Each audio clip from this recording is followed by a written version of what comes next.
Bismillahirrahmanirrahim. Assalamualaikum warahmatullahi wabarakatuh.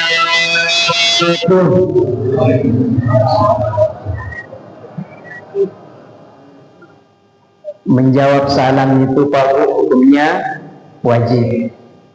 Kalau begitu kita ulangi di Assalamualaikum warahmatullahi wabarakatuh.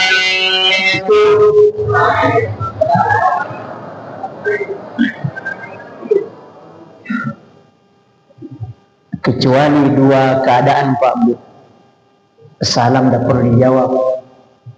Yang pertama, kalau kita sholat samping kiri kita bilang Assalamualaikum warahmatullahi, kemudian kita jawab Waalaikumsalam warahmatullahi. Nah, tidak perlu. Kemudian keadaan yang kedua, kalau kita masuk kuburan atau pemakaman, Assalamualaikum ya ahli kubur, tidak usah menunggu jawaban Waalaikumsalam warahmatullahi, masuki baru kita masuk kuburan. Tidak lama ini kita akan memasuki zaman ziarah. Jamaah yang dimuliakan Allah Subhanahu wa taala. Alhamdulillahirabbil alamin. Assalatu wassalamu ala nabiyyina Muhammad sallallahu alaihi wasallam wa ala alihi wa ashabihi wa man tabi'ahum bi ihsan ila yaumiddin. Amma ba'd. Kaum muslimin, jamaah salat Isya yang insya Allah dilanjutkan dengan salat tarawih dan zikir secara berjamaah. Menjadi pertanyaan pertama Pak Bu, kenapa semua dai, semua penceramah, bahkan semua MC di awal-awal ucapannya pasti mengajak kita untuk selalu bersyukur kepada Allah Subhanahu wa taala? Maka satu di antara banyaknya jawaban Pak Bu, coba kita perhatikan betapa banyak saudara kaum muslimin kita yang masih ada di luar sana, yang sangat ingin melangkahkan kakinya, mengayunkan tangannya menuju ke tempat yang mulia untuk melakukan ketaatan kepada Allah. Tapi Allah sementara mencabut nikmat kesehatan yang ada padanya. Masih untung karena masih punya umur mendapati bulan suci Ramadan. Sedangkan betapa banyak saudara kaum muslimin maupun muslimat 1 bulan lalu, 2 bulan lalu, Ramadan tahun kemarin, kita sama-sama berdoa Pak Bu, Allahumma barik lana fi Rajab wa Sya'ban wa ballghna Ramadan. Wahai Allah, berkahilah kami di bulan Rajab dan Sya'ban, dan sampaikanlah kami kepada bulan suci Ramadan. Namun Pak Bu, tadi mohon maaf, di kompleks kami di Samata belakang UIN, salah satu jamaah Masjid Al-Amran, 1 pekan sebelum masuk Ramadan dipanggil oleh Allah Subhanahu wa taala. Ada juga yang 2 rumahnya dari masjid 1 pekan mendapati bulan suci Ramadan terus dipanggil Allah Subhanahu wa taala. Maksudnya para jemaah sekalian bahwa kita yang masih hidup hingga saat ini itu adalah umat pilihan, adalah manusia-manusia pilihan Allah Subhanahu wa taala, yang bagaimana kemudian agar Allah bisa mengampuni dosa-dosa kita para jemaah sekalian di bulan suci Ramadan. Kemudian kenapa setiap setelah ajakan bersyukur kepada Allah pasti ada ajakan mengirimkan bacaan salawat Nabi Pak? Betul? Bahkan di dalam buku-buku Islam Pak Bu, kalau kita periksa buku-bukunya anak tak di bab pendahuluan pasti ada itu. Maka salah satu alasannya yang pertama firman Allah dalam Al-Quran surah Al-Ahzab ayat 56 yang berbunyi, A'udzu billahi minasyaitonir rajim. Bismillahirrahmanirrahim. Inna Allaha wa malaikatahu yusalluna 'alan nabi. Ya ayyuhalladzina amanu sallu 'alaihi wa sallimu taslima. Kita semua sudah hafal Pak. Sesungguhnya Allah dan para malaikat-malaikat Allah bersalawat kepada Nabi. Wahai orang-orang yang beriman, panggilan Allah untuk perintahkan kita berpuasa sama posisi panggilan Allah perintahkan kita mengirimkan baca salat Nabi. Pakai kata amanu, sallu alaihi wa sallimu taslima. Berikanlah salam dan penghormatan yang lebih baik kepada baginda Nabi Muhammad sallallahu alaihi wasallam. Kemudian apa yang akan kita dapatkan Pak Bu kalau kita baca salat Nabi? Populer, sering kita dengarkan dalam hadis Nabi Muhammad sallallahu alaihi wasallam, man shalla alayya salatan sallallahu alaihi ashran. Barang siapa yang bersalawat kepada Nabi Muhammad sallallahu alaihi wasallam satu kali saja, maka Allah akan membalas salawat kita dengan 10 kali kebaikan. Jadi tidak ada ruginya Pak, bahkan tidak ada salahnya kalau kita baca salat Nabi. Namun yang menjadi catatan, mohon Pak Bu, mohon dan teman-teman semua, kalau kita mengetik nama Nabi Muhammad di sosial media, di WhatsApp, di Facebook, di Instagram, di apapun itu, mohon kasih lengkapi di belakang kajian. Jangan Nabi Muhammad SAW. Masih mending kalau yang baca itu adalah orang yang tahu kepanjangan SAW. Pasti otomatis membacanya sallallahu alaihi wasallam. Bagaimana kalau yang lihat, yang baca ternyata tidak tahu kepanjangan itu? Maka di HP itu sudah canggih.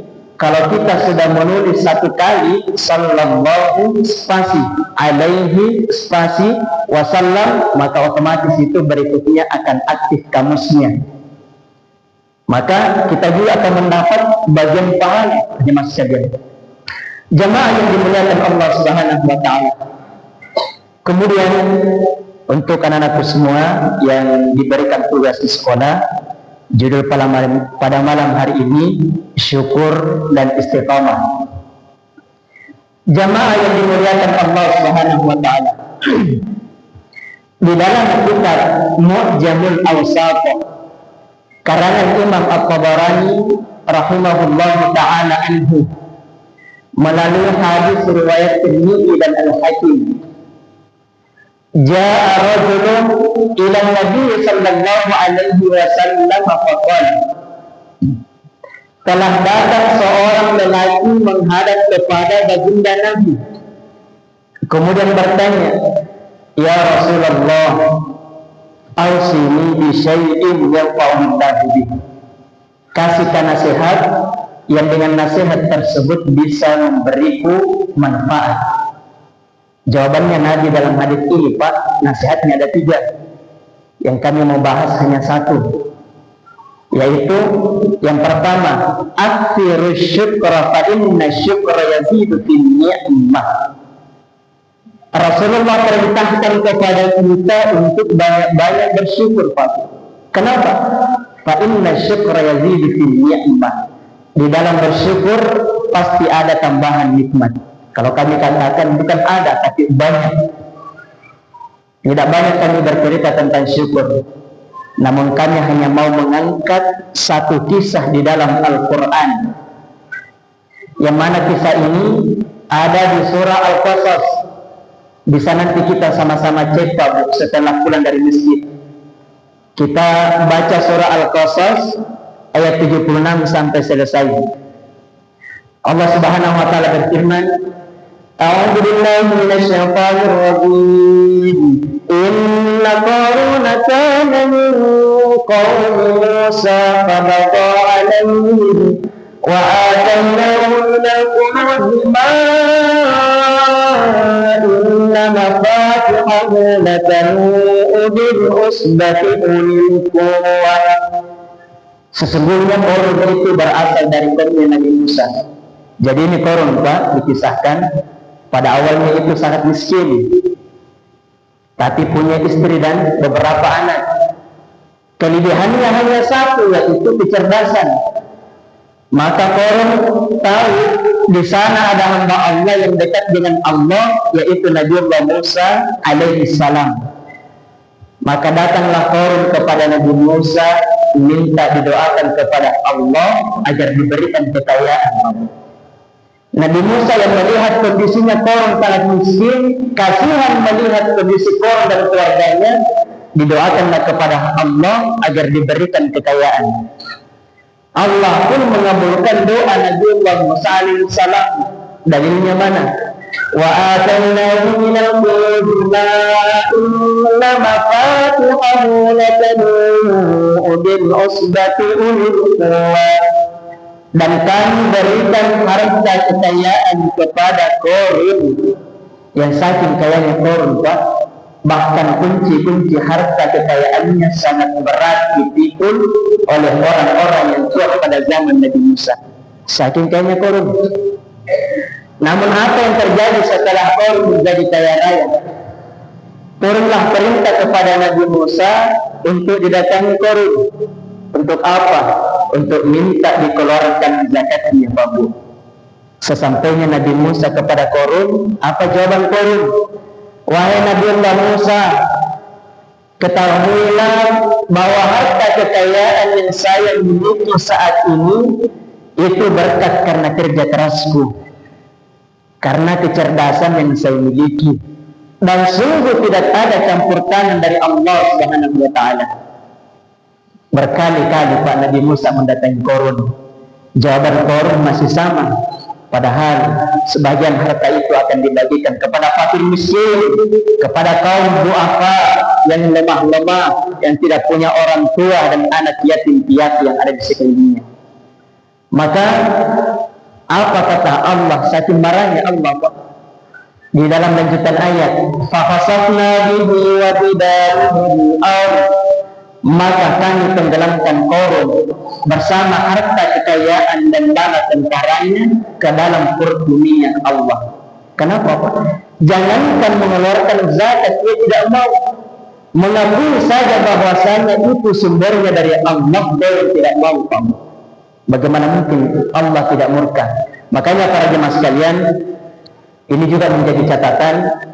Terkadang masih ada di antara kaum muslimin dan muslimat mengatakan bahwa semua kata-kata dalam Al-Quran itu bagus, sehingga pernah kami dapati teman kami bernama Khosir.